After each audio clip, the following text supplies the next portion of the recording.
Jadi bagian dari dakwah kami.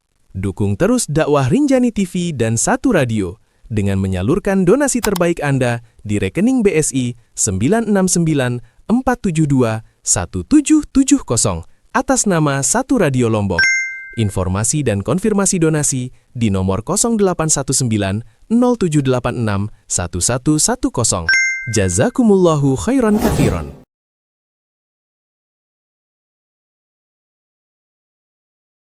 كثيرا إلى يوم القيامة أما بعد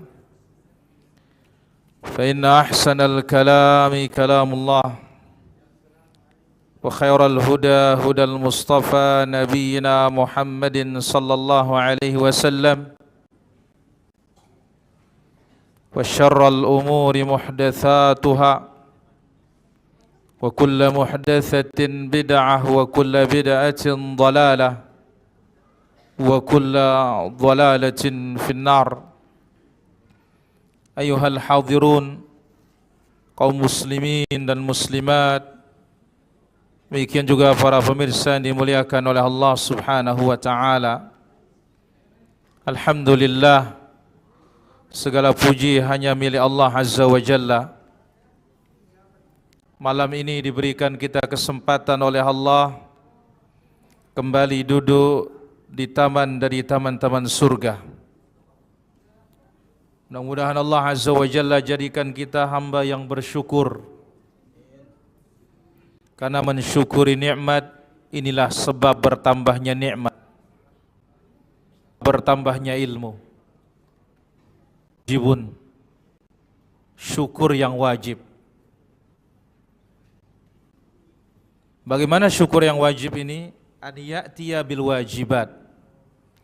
Seorang melaksanakan kewajiban-kewajiban dalam agama. Wa yatajannabal muharramat. Wa yatajannabal muharramat, dan menjauhi perbuatan-perbuatan haram. Fahadza la budda minhu, ini harus. Ini adalah perbuatan yang harus. Ini dikatakan asyukrul wajib, syukur yang wajib. Yang kedua, asyukru al-mustahab, syukur yang sunnah, syukur yang lebih dari sekedar wajib. Kalau wajib ini mau tidak mau wajib, setiap orang punya. Yang kedua ini berarti kelasnya lebih tinggi, syukur yang sunnah. Apa itu? Wa huwa an ya'mal al-'abd ba'da ada'il fara'id wa ijtinab al-maharim binawafilit ta'at. Itu setelah dia melaksanakan yang wajib dan meninggalkan yang haram, dia kerjakan amalan-amalan sunnah. Setelah salat wajib, salat sunnah. Sebelum salat wajib, salat sunnah. Setelah puasa wajib, puasa sunnah. Setelah haji wajib, haji sunnah. Setelah umrah wajib, umrah sunnah. Setelah zakat wajib, sedekah sunnah. Nah, inilah yang kedua nih, darajatus sabiqin. Derajatnya orang-orang yang sabiqina bil khairat, yang terdepan dalam segala kebaikan. Dan ini derajat yang paling tinggi. Ini dibawakan dalam kitab Jami' al-Ulum wal Hikam pada halaman 245 sampai 246. Dalam kitab Jami' al-Ulum wal Hikam, syarah 50 hadis ya. Dan nomor 245 246. Baik, ma'asyiral hadirin rahmatullah azza wa jalla. Malam ini majelis kita yang ke-11 dari pembahasan kitab Membangun Istana di Dalam Surga. Kalau pada pertemuan sebelumnya di antara asbab dan cara orang membangun istana dalam surga, dia berakhlak yang mulia. Akhlak yang mulia terkandung di dalam 3 kalimat. Badlun nada, berbuat kebaikan. Wa kafful adha, tidak menyakiti. Wahtimalul adha, sabar kalau disakiti. 3 ini dia unsur dari akhlak yang mulia. Hari ini atau malam ini akan kita ambil di antara amalan yang kita bisa lakukan untuk membangun istana di dalam surga. Aslama, kita Islam yang benar. Wajahada, berjihad.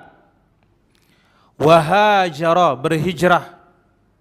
Wa amana bin Nabi sallallahu alaihi wasallam, dan beriman kepada Nabi Muhammad sallallahu alaihi wasallam. 4 poin. Tapi ini satu rangkaian. Kita Islam yang benar. Setelah itu kita berjuang dan kita berhijrah serta kita beriman kepada Rasulullah sallallahu alaihi wasallam. Masing-masing dari yang 4 ini semuanya jaminannya istana semua. Kita baca riwayatnya. Hadis nomor yang ke-11.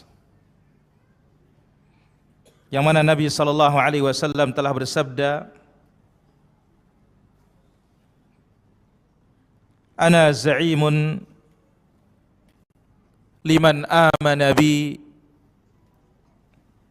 Aku yang menjamin,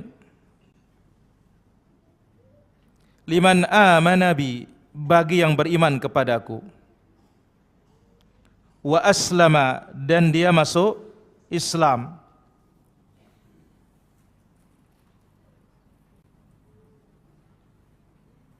wa hajara, dan berhijrah, bi baitin fi rabadil jannah, istana di ujung surga. Istana di ujung surga. Sekali lagi, dari hadis Fudalah bin Ubaid, Nabi sallallahu alaihi wasallam telah bersabda,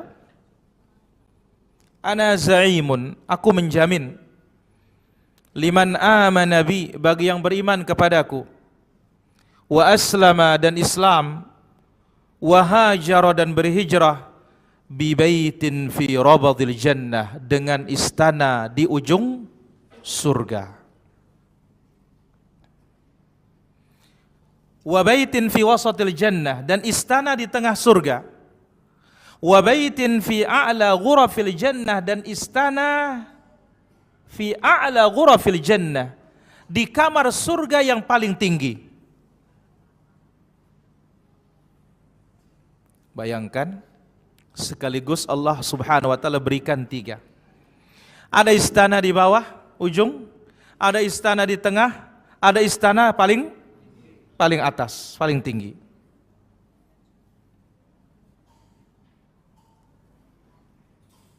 Kemudian kembali Nabi menegaskan, wa ana za'imun liman amana bi wa aslama. Aku menjamin bagi seseorang yang beriman kepadaku dan Islam, wajahada fi sabilillah, berjihad di jalan Allah, bi baitin fi rabadil jannah, istana di ujung surga, wa baitin fi wasatil jannah, dan istana di tengah-tengah surga, wa baitin fi a'la ghurafil jannah, dan istana di surga yang paling tinggi. Faman fa'ala dzalika, siapa yang telah melakukan hal ini, beriman kepada Nabi sallallahu alaihi wasallam, kemudian dia Islam, kemudian dia berhijrah, kemudian dia berjihad di jalan Allah Subhanahu wa taala, lam yada' lil khairi matlaba wala minasyarri mahraba, berarti dia tidak menyisakan lagi kebaikan, melainkan dia cari, dan tidak menyisakan keburukan, berarti melainkan dia tinggalkan. Yamutu haitsu sya'an yamut, silahkan dia mati sesukanya. Silahkan dia mati sesukanya. Subhanallah. Ma'asyiral hadirin dimuliakan Allah Subhanahu wa taala. Hadis ini sahih, diriwayatkan oleh Imam An-Nasa'i rahimahullah taala di dalam sunannya, dan hadis ini haditsun azim, hadis yang sangat agung. Kenapa? karena telah mengumpulkan banyak amal kebaikan di dalamnya hanya dalam satu hadis. Sebagaimana perincian tadi kita sebutkan, pertama beriman kepada Nabi sallallahu alaihi wasallam. Kemudian yang kedua dia Islam. Kemudian yang ketiga dia berhijrah. Kemudian yang keempat dia berjihad di jalan Allah Subhanahu wa taala. Nah, ketika dikumpulkan yang empat ini, berarti tidak ada satupun kebaikan dia biarkan lolos. Dan tidak ada satupun keburukan yang dia akan ambil ketika dia melaksanakan empat perkara ini. Ma'asyiral hadirin, yang dirahmati Allah Subhanahu wa taala. Hadis yang mulia ini menerangkan kepada kita bahwasanya Rasul sallallahu alaihi wasallam menjelaskan anjuran-anjuran beliau. Pertama, beriman. Karena ini langkah awal orang akan bisa berhijrah, orang akan bisa berjihad kalau dia beriman. Karena tanpa iman Allah tidak akan terima hijrahnya. Tanpa iman Allah Subhanahu wa taala tidak akan terima juga jihadnya. Dan iman dan Islam mutalaziman. Ketika disebut iman dan Islam, iman ini amalan batin, Islam itu amalan luar. Nabi sallallahu alaihi wasallam menyebutkan nomor satu menjadi pondasi hijrah, menjadi pondasi jihad, beriman dan Islam. Nah, lihat, ketika Jibril alaihi salatu wassalam datang kepada Nabi sallallahu alaihi wasallam. Ya. Ketika Jibril datang kepada Nabi sallallahu alaihi wasallam saat bertanya, yang ditanyakan pertama apa? Beritakan kepadaku tentang Islam. Dijawab oleh Nabi dengan rukun Islam yang 5. Setelah itu Nabi dibenarkan. Ditanya pula Nabi sallallahu alaihi wasallam tentang rukun, tentang iman. Dijawab oleh Nabi sallallahu alaihi wasallam dengan rukun iman yang 6. Dibenarkan pula Rasulullah sallallahu alaihi wasallam. Nah, dua perkara ini menjadi poin inti di dalam beragama. Al-Islam wal iman. Islam ini amalan luar, talaffuz bisyahadatain, melafazkan syahadatain, salat, puasa, zakat, haji. Ini semuanya amalan yang nampak kan? Ketika menafsirkan al-iman, iman kepada Allah, malaikatnya, kitab-kitabnya, para rasul, hari akhir, al-qadha wal qadar, ini semuanya amalan apa? Amalan batin. Nah, tanpa ini, maka tentu jihad orang tidak diterima. Tanpa ini, tentu hijrahnya orang belum benar. Nah, ma'asyarul hadirin yang dimuliakan Allah Subhanahu wa taala. Di dalam hadis yang mulia ini, Nabi sallallahu alaihi wasallam menjelaskan apa fadail, keutamaan-keutamaan bagi orang yang beriman, bagi orang yang Islam, bagi orang yang berhijrah. Dan nanti kita akan pelajari hijrah yang bagaimana. Bagi orang-orang yang berjihad di jalan Allah Subhanahu wa taala. Taib. Ma'asyiral hadirin, kita akan ambil beberapa fawaid tentang hadis yang mulia ini. An-Nabi sallallahu alaihi wasallam kafilun liman amana bi risalatihi wa dakhala fil Islam. Nabi Muhammad sallallahu alaihi wasallam beliau memberikan jaminan bagi orang-orang yang masuk Islam dan beriman kepada Nabi sallallahu alaihi wasallam serta menunaikan hak-hak Allah Subhanahu wa taala. Baik itu perintahnya maupun larangan-larangannya. Nabi sallallahu alaihi wasallam yang memberikan jaminan dia akan masuk ke dalam surga. Dia akan dibangunkan istana di dalam surga.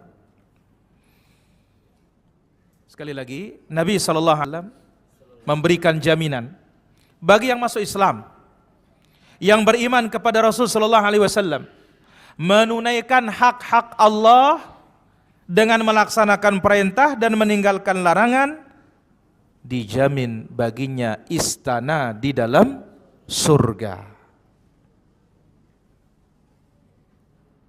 Poinnya apa? Janji Nabi pasti benar. Karena kalau Nabi berjanji, janjinya dari siapa? Dari Allah Azza wa Jalla. Dan kita tahu wa ma yantiqu 'anil hawa. Nabi alaihi salatu wasallam tidak berbicara dengan hawa nafsunya, melainkan wahyu dari Allah Subhanahu wa taala. Ketika Nabi memberikan jaminan, maka kita wajib beriman dengan jaminan Rasul sallallahu alaihi wasallam. Tapi ingat, jaminan ini punya syarat. Itulah dia tadi. Masuk ke dalam Islam, benarkan Islam kita. Bagaimana? Al-istislamu lillah bitauhid. Kita serahkan diri kita kepada Allah dengan bertauhid. Wal inqiyadu lahu bitta'ah. Patuhi Nabi sallallahu alaihi wasallam dengan sikap taat. Wal bara'atu minasyirki wa ahli. Berlepas diri dari kesyirikan dan orang-orang yang berbuat kesyirikan. Beriman kepada Rasul sallallahu alaihi wasallam. Nah, tentu di sini poin yang pertama ini, bagaimana kita mengokohkan asyhadu an la ilaha illallah wa asyhadu anna muhammadar rasulullah. Asyhadu an la ilaha illallah la ma'budu bihaqqin illallah. Tidak ada ilah yang berhak diibadahi kecuali Allah. Wa asyhadu anna muhammadar rasulullah tasdiquhu fima akhbar. Benarkan berita-berita Nabi sallallahu alaihi wasallam. Wa imtithalu ma amar, laksanakan perintahnya. Wajtinabu ma naha anhu wa zajar, jauhkan larangannya. Wa alla yu'badallah illa bima syara'ah, jangan beribadah kepada Allah kecuali dengan syariat Rasulullah sallallahu alaihi wasallam. Maka Nabi yang menjamin kita akan masuk ke dalam surga dan dibangunkan istana di dalam surga. Dan istananya 3. Di ujung ada, di tengah ada, paling atas pun ada. Bisa seperti itu, kenapa tidak? Nabi alaihissalatu wassalam menyatakan demikian. Dan ingat loh, orang kalau sudah masuk surga tidak akan ada rasa iri. Mau di bawah, dia memandang dirinya sudah paling nikmat. Apalagi yang di mana? Di atas. Sedangkan orang yang terakhir masuk surga saja, Abu Sayyab, apa dapatnya orang terakhir masuk surga? Apa dapatnya?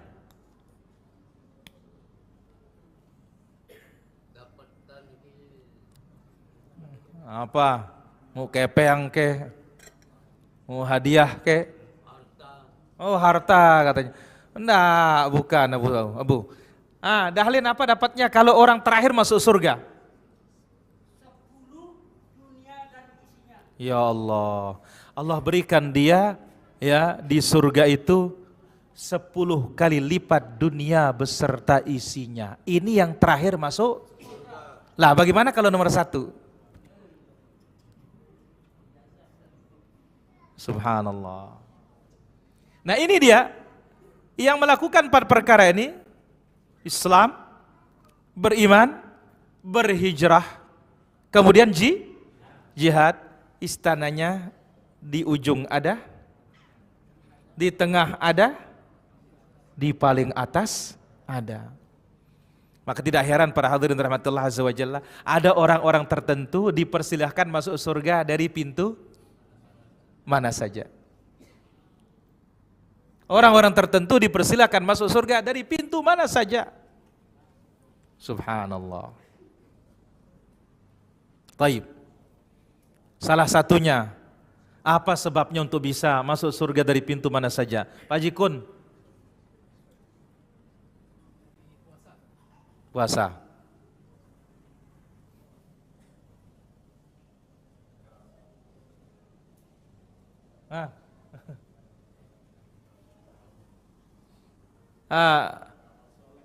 Haji Nanang.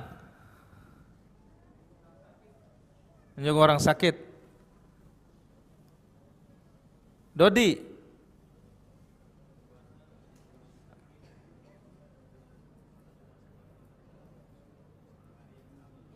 Baik.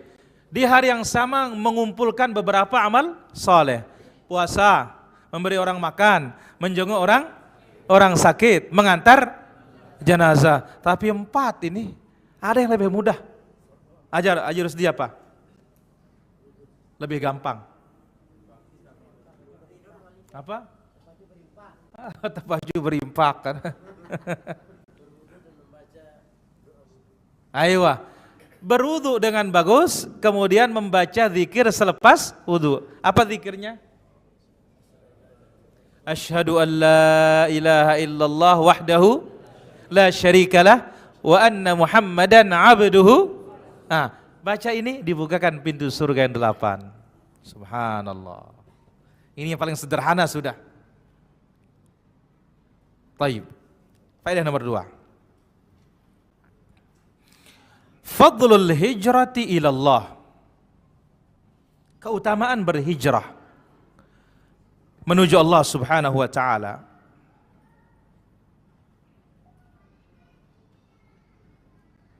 Keutamaan berhijrah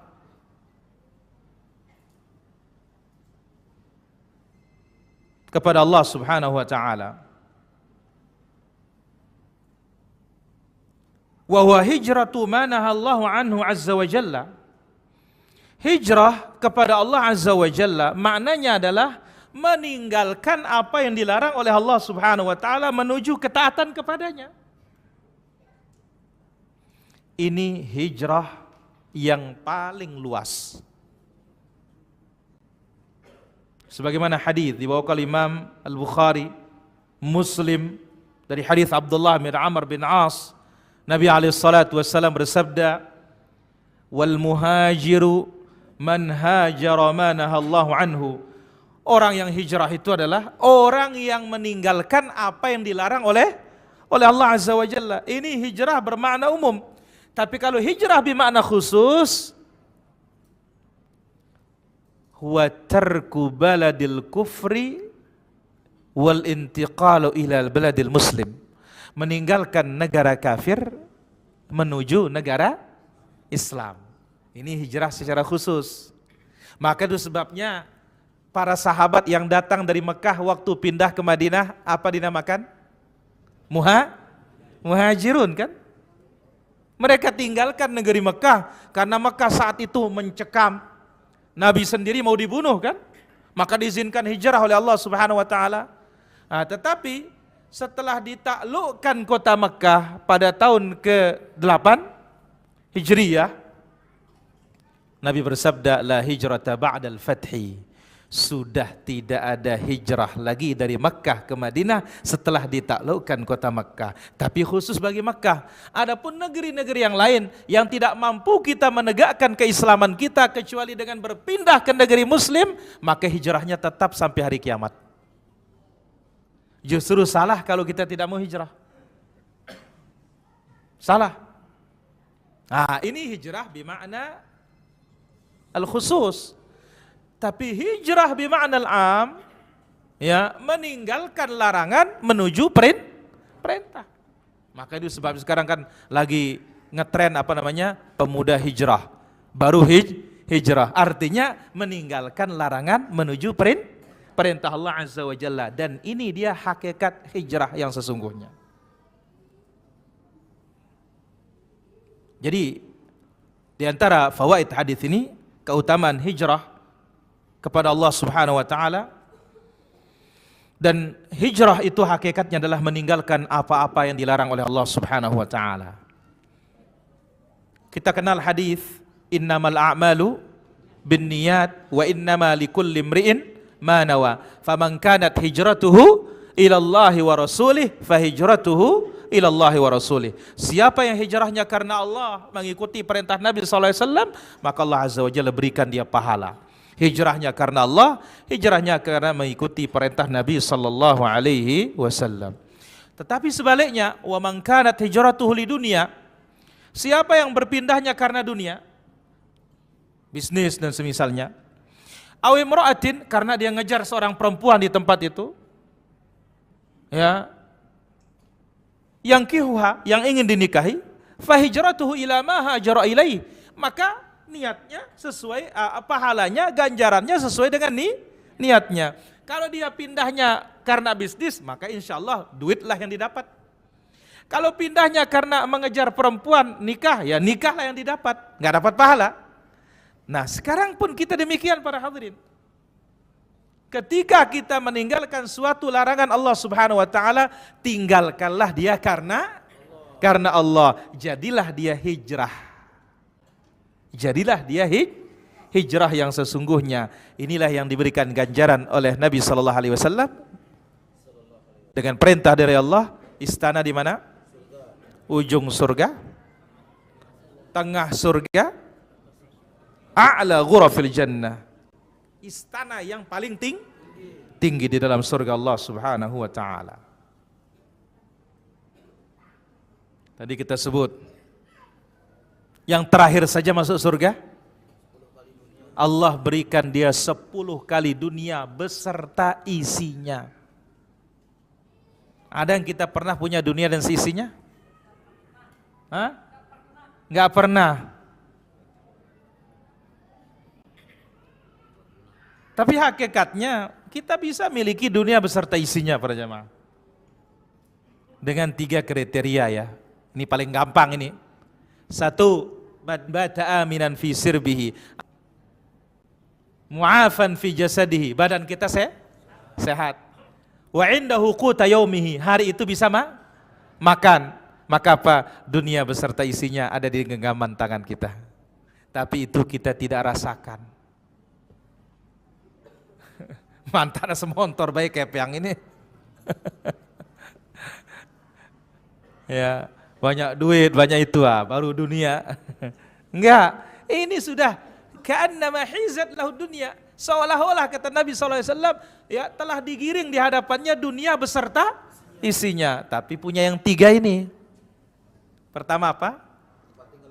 Aman, tempat kita tinggal. 2, badan sehat. Yang ketiga, ada yang kita makan hari itu. Subhanallah. Baik. Poin yang ketiga.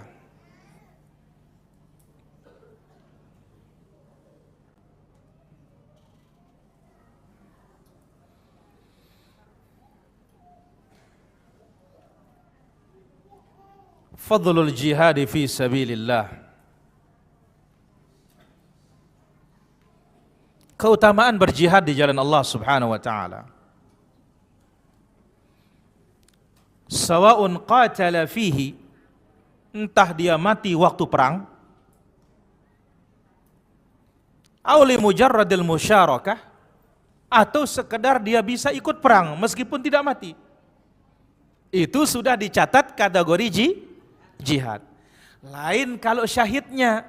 Kalau syahidnya mati di medan perang.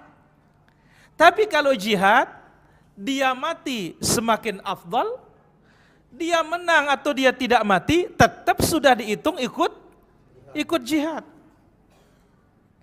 Maka jihad ini para hadirin rahmati Allah Azza wa Jalla, ada makna umum, ada makna khusus. Makna khususnya adalah yaitu qital al-muharibin li'i'la'i kalimatillah azza wa jalla. Memerangi orang kafir harbi guna untuk mengangkat kalimat Allah azza wa jalla. Ini baru namanya jihad khusus. Jadi bukan sembarang al-muharibin, orang-orang kafir harbi yang mengumumkan peperangan dengan kaum muslimin. Hada ma'na al-jihad bima'na al-khusus. Ya. Adapun jihad bima'na al-umum, badlul juhud, mengeluarkan segala tenaga dan usaha. Fi bulughil mahbub, untuk menggapai apa yang dicintai oleh Allah dan menjauhi apa yang dilarang oleh Allah. Itu juga namanya jihad. Oleh karena itu menuntut ilmu jihad. Jangan pikir hadir di majelis ilmu tidak jihad. Bahkan Imam Ibnul Qayyim rahimahullah taala menyebutkan, hadza jihadul khawas. Majelis ilmu ini jihadnya orang-orang tertentu. Ya, pewaris para nabi alaihi wassalatu wassalam. Maka sahabat yang mulia Abu Darda radhiyallahu anhu arda, sebagaimana dibawakan oleh Imam Ibnu Abdul Bar, beliau mengatakan, man ra'a annal ghuduwa war rawaha fi talabil ilmi laysa bi jihadin faqama.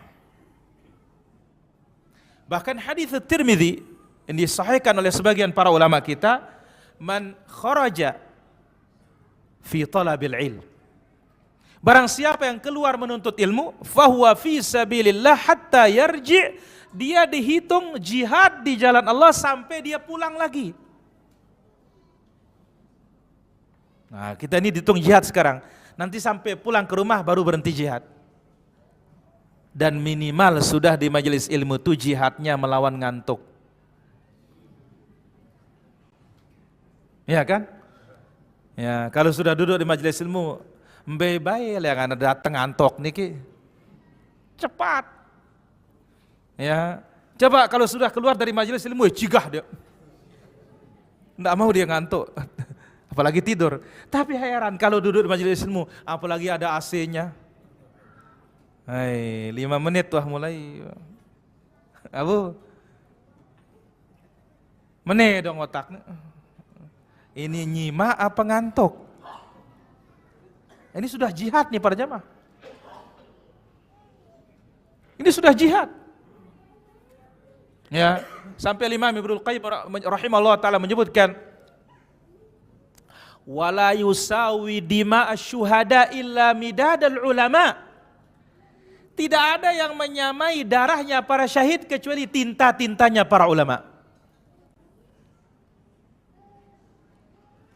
Maka ma'asyiral hadirin, jihad bisa bermakna khusus, jihad bisa bermakna umum. Kalau khusus, memerangi kafir harbi dengan tujuan mengangkat kalimat Allah Azza wa Jalla.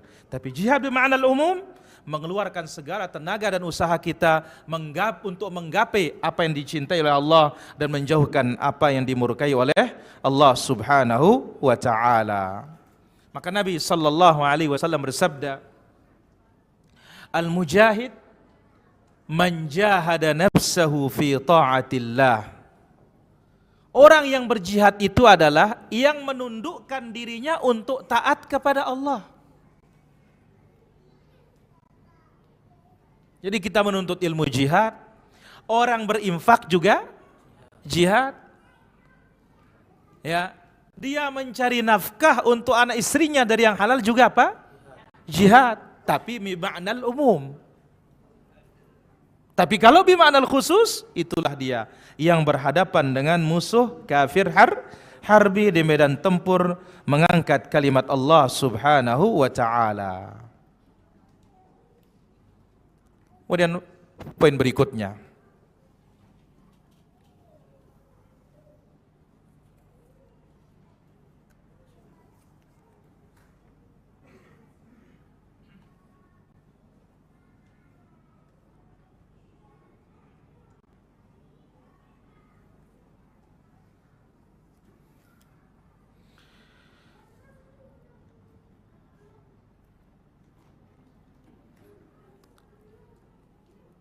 yajibu ala kulli muslimin, wajib atas setiap muslim,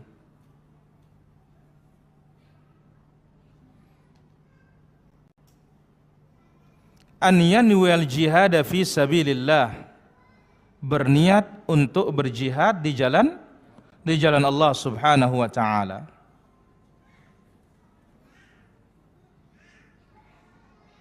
Ini enggak boleh enggak para jamaah. Sebagaimana dalam hadis riwayat Imam Muslim, Nabi sallallahu alaihi wasallam bersabda dari hadis Abu Hurairah, "Man mata wa lam yaghzu." Barang siapa yang meninggal dunia lantas dia belum berperang. Kita mungkin enggak ada yang perang. Tingkatan yang kedua, walam yuhaddits nafsahu bil ghazu, dan tidak berniat untuk berperang. Sekedar niat para jamaah. Niat untuk berjihad membela agama Allah Azza wa Jalla. Mata ala syu'batin minan nifaq, maka dia mati di atas cabang kemunafikan. Dia akan mati di atas cabang kemunafikan. Maka sebabnya ini faedahnya kita sebutkan, ya, yajibu ala kulli muslimin an yanwiyal jihad fi sabilillah azza wa jalla. Wajib setiap muslim untuk punya niat berjihad di jalan Allah azza wa jalla. Entah dia ketemu zaman perang maupun tidak ketemu, asal sudah punya niat aman. Tapi kalau tidak punya niat, wah bahaya. Inilah diancamannya. Dari hadis Abu Hurairah, Nabi sallallahu alaihi wasallam menyebutkan, siapa yang meninggal dunia belum berperang atau minimal punya niat untuk membela agama Allah azza wa jalla, maka matinya di atas cabang kemunafikan. Maka lihat, sebagaimana dibawakan di dalam hadis Al-Bukhari tentang Nabi Allah Sulaiman ibn Daud. Nabi siapa? Sulaiman ibn Daud. Kita tahu Nabi Sulaiman, dia seorang nabi, dia juga seorang raja. Raja dan nabi yang punya kekuasaan tidak pernah dimiliki oleh siapapun. Suatu ketika dibawakan dalam Sahih Bukhari, ingat loh, dia punya istri antara 70 sampai 100. Tapi itu zaman dulu. Syariatnya berbeda dengan zaman kita. Apa kata beliau? Dia mengatakan, la'atufannal lailah. Malam ini akan aku kelilingi semua istriku. Aku berharap akan lahir man yujahidu fi sabilillah, orang-orang yang berjihad di jalan Allah.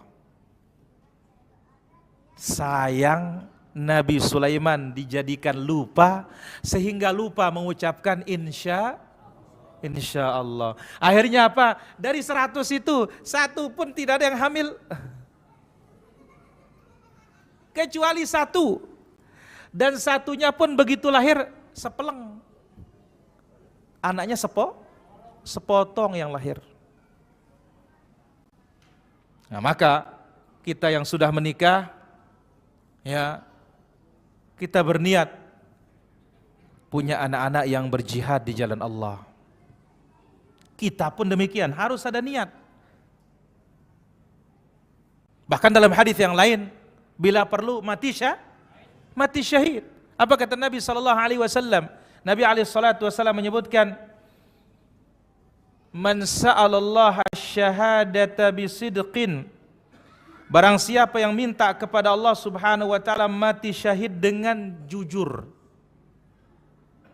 Betul-betul apa? Minta mati syahid kepada Allah Subhanahu wa taala bisidqin, dengan jujur.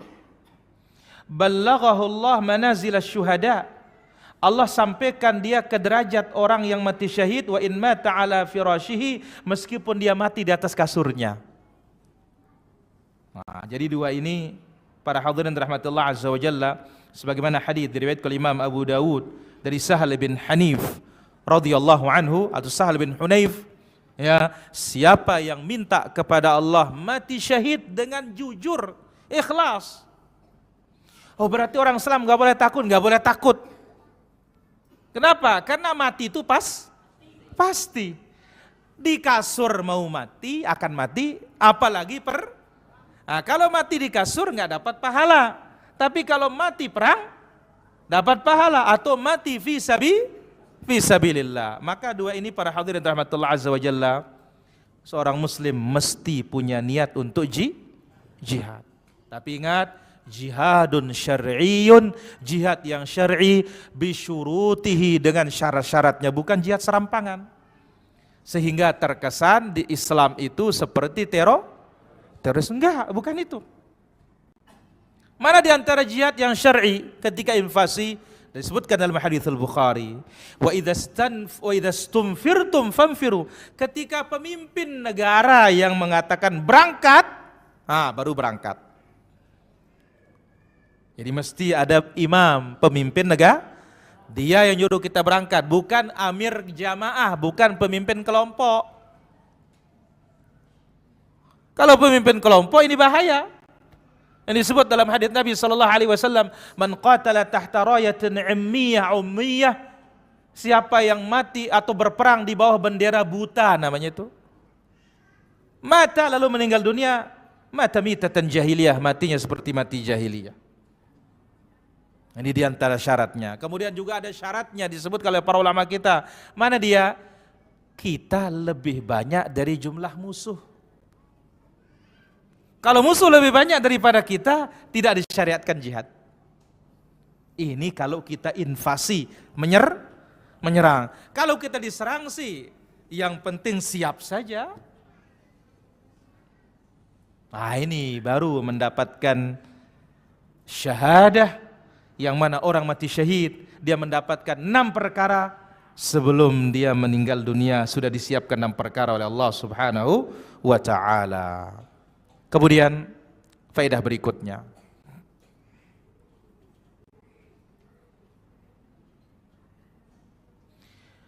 izamu thawabil mujahidi fi sabilillah.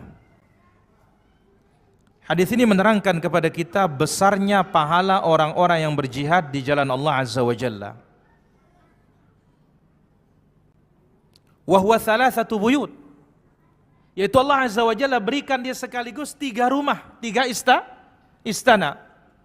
Istananya di ujung surga ada, di tengah surga ada, di atas surga paling atas juga ada. Dan ingat, baitun min fiddah, istana ini ada yang terbuat dari perak. Aniyatuhu, seluruh bejananya terbuat dari perak. Wa aniyatun min dhahab, ada juga wa baitun min dhahab, ada istana terbuat dari emas. Aniyatuhu, bejana-bejananya dan semua pekakas di dalamnya semuanya terbuat dari emas. Bahkan pohon-pohonnya pun dari emas. Maka lihat para hadirin dirahmati Allah Subhanahu wa taala, kenapa para sahabat ridwanullahu anhum ajma'in tidak ada takutnya untuk berperang di jalan Allah? Karena mereka beriman dengan ini. Nah, kisah sahabat yang malam pertama, siapa? Ayo, malam pertama langsung pengumuman jihad. Perang Uhud lagi. Ayo, kan malam pertama itu.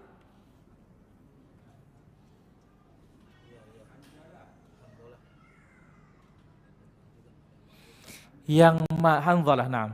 Yang mana dia kan belum sempat mandi. Subhanallah. Jadi mereka begitu diceritakan surga oleh Nabi SAW, seolah-olah mereka lihat di hadapan mata mereka. Maka mereka bertakbir, kabbaru, Allahu Akbar, Allahu Akbar. Kemudian poin berikutnya, al-mu'minul muwaffaq hayatuhu kulluha jihadun. Muwaffaq hayatuhu kulluha jihadun. Orang yang beriman, yang diberikan taufik oleh Allah Subhanahu wa ta'ala, kehidupannya semuanya jihad. Dengan makna umum yang kita sebut tadi kan. Orang beriman diberikan taufik oleh Allah Azza wa Jalla, semua kehidupannya ini jihad. Kenapa? Badlul wus', mengeluarkan segala tenaga dan upaya kita untuk menggapai ridhonya Allah Subhanahu wa ta'ala dan menjauhkan murkanya Allah Subhanahu wa ta'ala. Sehingga orang beriman tidak ada amalan yang sia-sia. Maka disinilah pentingnya seorang mukmin, dia melihat apa yang dikerjakan, apakah amalan ini diridhai oleh Allah Azza wa Jalla atau tidak diridhai oleh Allah Subhanahu wa ta'ala. Sekecil apapun. Maka itu sebabnya Rasulullah sallallahu alaihi wasallam menyebutkan dalam hadisnya, la tahqiranna minal ma'rufi syai'a, jangan pernah entengkan perbuatan baik sekecil apapun, karena semuanya itu dihitung hasanat, pahala di sisi Allah Subhanahu wa taala. Dan itu bagian dari jihadnya seorang muslim. Jihadnya seorang mukmin. Karena tadi sebagaimana sabda mujahidu man jahada nafsahu fi ta'atillah. Orang yang berjihad itu adalah mereka yang mampu menundukkan dirinya untuk taat kepada Allah Subhanahu wa taala.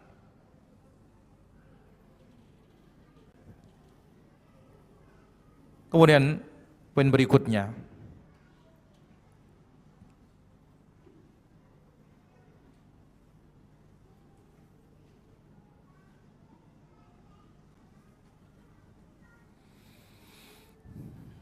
ahamiyatu al-maut 'ala al-iman wal Islam. Pentingnya seorang mati di atas iman dan di atas Islam. Ini adalah penentu.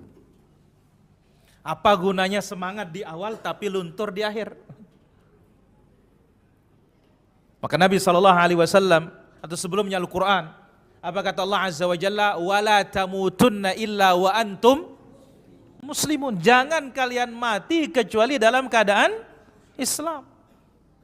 Itulah sebab alaihi salatu wassalam, ketika orang sedang sakratul maut, mesti ada yang menuntunnya mengucapkan kalimat syahadat la ilaha illallah, masuk surga. Dan hadis Al-Bukhari, Nabi sallallahu alaihi wasallam bersabda, la amalu bi khawatimiha. Amalan itu bergantung penutupnya para jamaah. Bukan awalnya. Ibarat orang lari. Nah, kapan penentuan menang itu, start apa finish? Nah, finish yang penting sekarang. Kalau finish pada perlombaan 1, 2, 3 yang berjuara. Tapi kalau dalam hal mati di atas Islam, ya finish dengan kematian, siapa yang di atas Islam dan iman pasti sukses. Nah, Dahlin? Ya, maka lihat, Nabi Ibrahim mewasiatkan kepada anak-anaknya dengan Islam. Ya'qub mewasiatkan kepada anak-anaknya Islam. Am kuntum syuhada idh hadara Ya'qub al-maut idh qala li banihi ma ta'buduna mim ba'di. Apa yang kalian bakalan sembah setelahku? Wassa biha Ibrahim bani wa Ya'qub ya bani innallaha astafa lakumuddin fala tamutunna illa wa antum muslimun.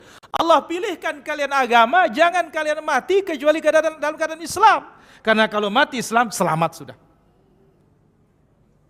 Jadi al-a'malu bi khawatimiha, amalan itu bergantung pada penutupnya. Syekhul Islam rahimahullah taala menyebutkan, laisatil ibratu bi naqsil bidayat. Bukan yang menjadi ukuran dan takaran itu kurang di awal. Jadi andai kata kurang di awal enggak apa-apa. Tetapi wa innamal ibratu bi kamalin nihayat. Yang menjadi ukuran itu sempurna di akhir. Nah, kalau kita feedback para jamaah, ya, menoleh ke belakang berbagai macam latar kita ini. Tapi yang bahagia siapa? Apabila akhirnya baik. Sebagaimana disebut oleh Nabi sallallahu alaihi wasallam, man ahsana fima baqi, siapa yang berbuat baik pada sisa umur, maka apa? Allah ampuni yang telah lalu dan yang akan datang. Ini yang paling penting para jamaah. Hatta itu 1 menit, kalau itu adalah last minute, selamat. Mana kisahnya? Ayo, kisah orang yang sudah membunuh 100 itu loh. Kan pertama 99, udah capek kayaknya sudah membunuh orang, ingin taubat. Carikan mana yang paling alim di muka bumi, ternyata salah. Yang ditunjuk ahli ibadah, tidak punya ilmu. Ahli ibadahnya pakai hawa nafsu, jawab perasaan. Aduh, dosamu terlalu besar katanya. Enggak ada jalan, sudah dimaafkan kalau seperti ini. Akhirnya dia pun naik pitam dan marah, digenapkan menjadi 100. Nah, ini bahayanya menjawab tanpa ilmu. Sebelum orang binasa, yang jawab duluan binasa. Begitu ditanya mana orang yang paling alim di muka bumi, begitu ditunjuk yang paling alim, apa jawaban? Adakah jalan tobat bagiku? Loh, siapa menghalangimu untuk tobat? Selama nyawa belum sampai di kerongkongan, kemudian matahari belum terbit dari mana? Dari barat, tidak ada menghalangimu untuk bertobat. Tapi kamu ini berada di negeri yang jahat, pindah ke negeri yang beriman, bertauhid. Nah, baru jalan di tengah mati. Selamat? Selamat ya. Berarti yang jadi ukuran di mana? Penutupnya. Ya, mudah-mudahan Allah Azza wa Jalla berikan kita taufik para jamaah. Allah kokohkan kita di atas Islam, di atas iman.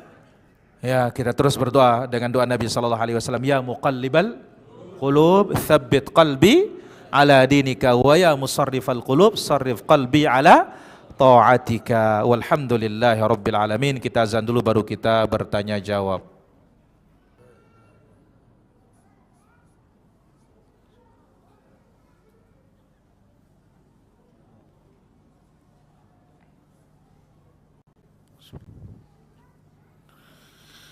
Alhamdulillah wassalatu wassalamu ala Rasulillah wa ala alihi wa sahbihi ajma'in, amma ba'd.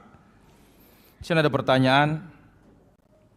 Saat setelah kita tahiyat awal, bolehkah kita mengepal tangan naik untuk melanjutkan ke rakaat ketiga? Para ulama kita menjelaskan hadis Ibnu Umar, wa kana sallallahu alaihi wasallam ya'jin, Nabi mengepal. Ini adalah naik ke rakaat kedua, naik ke rakaat ketiga, naik ke rakaat keempat. Karena hakikat dari ajin itu seperti ini, seperti orang membuat adonan. Tapi sebagian mengatakan cukup menekan seperti ini, intinya bertumpu. Jadi tidak ada masalah. Wallahu ta'ala ala wa alam. Baik, Gobang.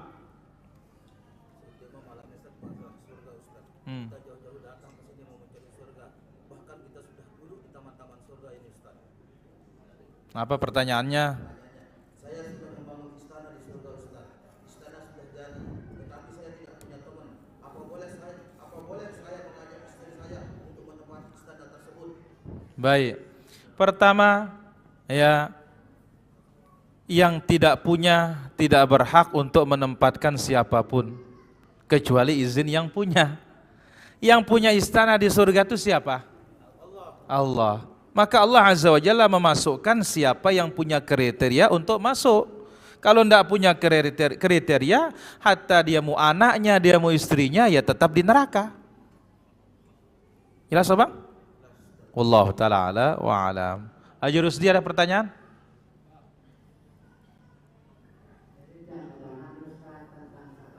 Apa? Tentang sabar.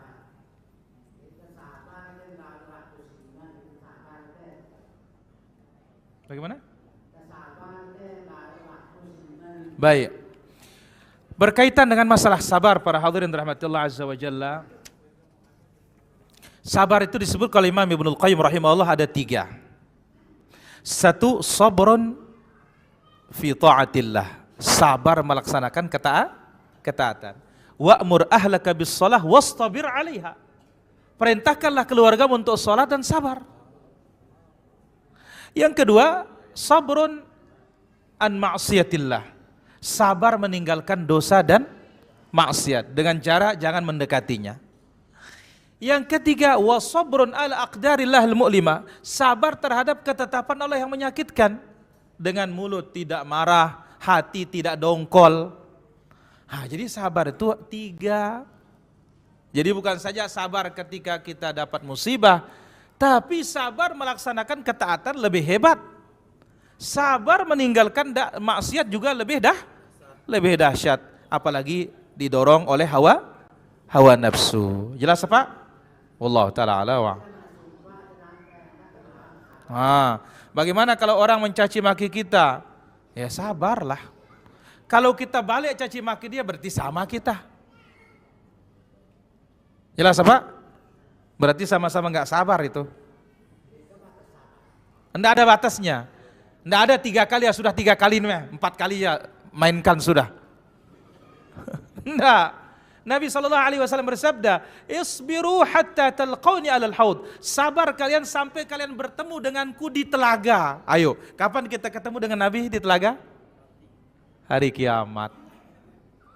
Oh, jadi nggak benar ya mengatakan sabar itu 3 kali. Nggak ada itu. Sampai bertemu dengan Nabi baru selesai sabar itu. Jelas saja Rusdi? Komedi. Apa pertanyaannya? Dari menyambungkan yang disebut masalah ujian Rasulullah Sallallahu Alaihi Wasallam. Jadi sedangkan Rasulullah nyebaran Islam, namun beda beda terima akhirnya. Aku kan yang mengajar kita ini bagus-bagus gitu. Terus mengajar ujian terus. Kalau macam-macam kita dah sabar mereka. Jadi kita beriman kan menyo. Baik. Kalau Nabi kan ujiannya berat katanya. Kalau kita kan enggak ada apa-apanya katanya. Tapi meskipun baru ujian sedikit udah marah kita. Bagaimana yang seperti ini ya? Inilah iman kita. Kalau Nabi imannya paling besar, maka ujiannya juga besar. Kalau kita iman kita yang enggak tahu setipis apa begitu ya, ukuran itu sudah ujian kita. Jelas Sumaidi? Wallahu taala ala wa alam. Abu Mantap, ada pertanyaan? Baik, sebelum sampai ada pertanyaan di sini. Kalau safar umrah di bulan Ramadan, ketika di pesawat boleh enggak puasa apabila enggak kuat? Terus ketika mulai umrah dari ambil miqat, tawaf, salat 2 rakaat belakang maqam Ibrahim, kemudian sa'i dan terakhir tahallul. Semua itu lakukan dalam keadaan berpuasa. Taib. Berkaitan masalah puasa saat safar, para ulama memperincikan. Pertama, kalau dia berbahaya puasa saat safar, maka haram hukumnya berpuasa. Nabi bersabda, "Laisa minal bir as-siyamu fis safar." Bukan termasuk kebaikan berpuasa ketika musafir. Yang kedua, dia tidak berbahaya tapi kesulitan. Lebih afdal dia berbuka. Faman kana minkum maridan aw ala safarin fa'iddatum min ayyamin ukhar. Yang ketiga, dia tidak ada kelelahan, tidak ada kesulitan.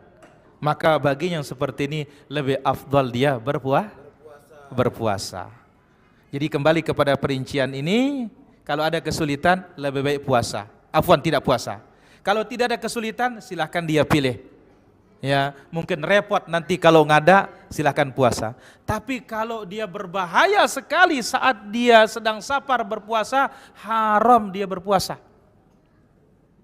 Cukup nanti diganti saat dia selesai Ramadan dan tidak safar. Wallahu ta'ala ala wa alam. Tafadhal. Kita sebagai tenaga kesehatan, Ustaz, Naam. bimbingan apa yang bisa kita berikan kepada pasien-pasien kita yang berada di ICU dalam keadaan koma? Baik.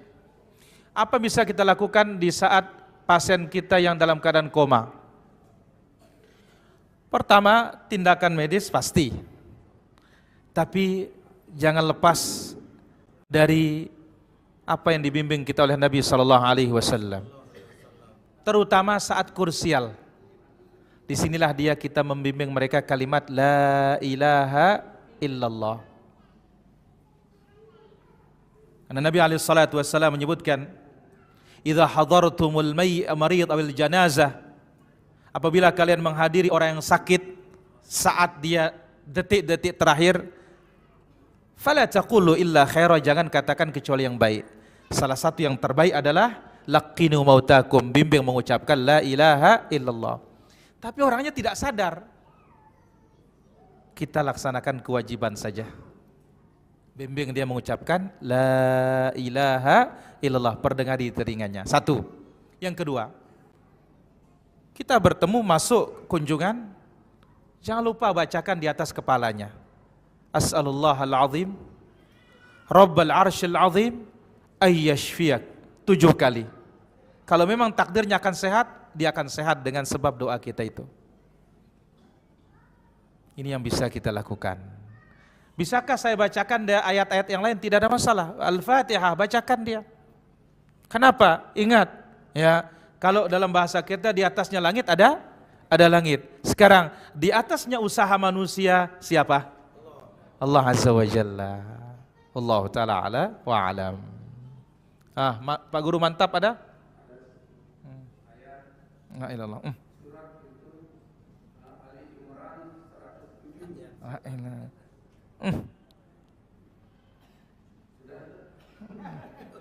Apa pertanyaannya?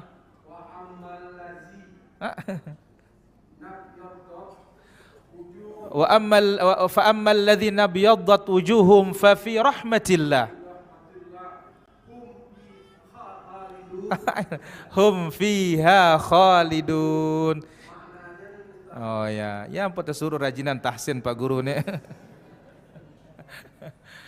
Adapun orang-orang yang memutih wajahnya, mereka adalah halus sunnah. Maka mereka di dalam rahmatnya Allah Subhanahu wa taala, surganya Allah kekal di dalamnya selama-lamanya. Jelas Pak Guru? Nah, salah satu yang membuat wajah itu bersinar nanti pada hari kiamat, wudu. Apa? Wudu. Nabi SAW bersabda dalam hadis muttafaqun alaih, ya, innakum tud'auna yaumal qiyamati ghurran muhajjalina min athar wudu. Kalian hari kiamat akan dipanggil dalam keadaan wajah kalian memutih bekas wudu. Wallahu taala ala wa alam. Apa yang harus dahulukan, amalan penghapus dosa atau amalan masuk surga? Nah, ini kita katakan dia serta merta ini. Dia menghapus dosa juga memasukkan ke dalam surga. Mau tidak mau ini. Wallahu taala ala wa alam. Dahlian ada pertanyaan? Sebentar, ada penelpon ini kita angkat dulu. Ya, halo. Waalaikumsalam warahmatullahi. Dari mana Pak? Dari Solo, Sumatera Barat. Dari Solo, Sumatera Barat. Silakan pertanyaannya.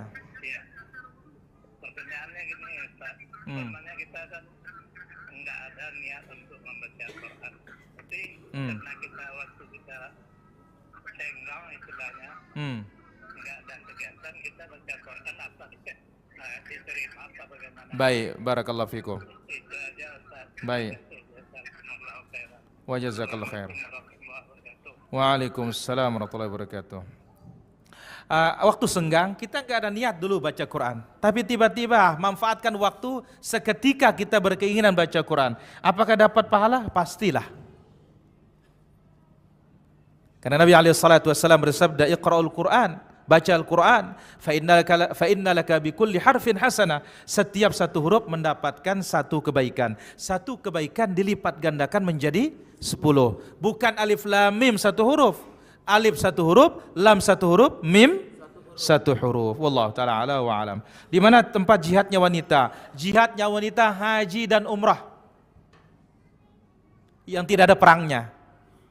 Jihad wanita haji dan umrah. Wallahu ta'ala ala wa alam. Ya, Dahlin. Masalah jihad. Wah, kita berniat berjihad. Terus kemudian kita memakai sepeda motor, langsung kita terbakar langsung. Terus kita meninggal dunia. Jadi bagaimana ini? Oh ya, jadi Dahlin niat jihad katanya. Nggak sempat jihad, tahu-tahu jihad melawan motor. Mati dia katanya. Insya Allah dapat pahala jihad sudah. Sesuai dengan apa nih? Niat. Jelas Dahlin? Baik, saya kira demikian para hadirin, waktu sudah ini, nanti kita sambung lagi insya Allah, nampaknya tahun depan. Ya? Insya Allah tahun depan Pak Kun. Wassalamualaikum warahmatullahi wabarakatuh.